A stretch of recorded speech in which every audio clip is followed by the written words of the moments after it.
One of the most misunderstood line items on your closing disclosure is title insurance, and many buyers in Richmond ask us if they can skip it to save money. To understand why this is dangerous, you first need to know the difference between the two types of title policies: the lender's policy and the owner's policy.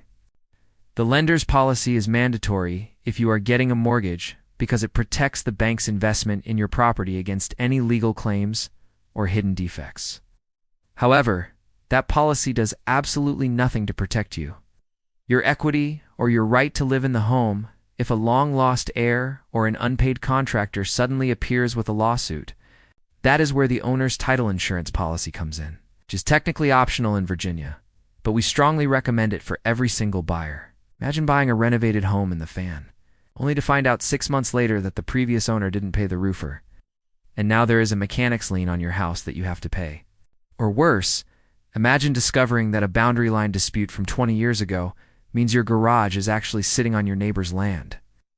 Without an owner's policy, you would have to pay for your own legal defense and potentially lose the property, costing you tens of thousands of dollars. With the policy, the insurance company pays the legal fees to defend your rights and covers your financial loss up to the full value of the home. It is a one-time fee paid at closing that covers you for as long as you or your heirs own the property, making it one of the cheapest forms of lifetime protection you can buy. Don't risk your biggest asset to save a few $100s. Ask us or your closing attorney to explain the specific coverage options for your new home.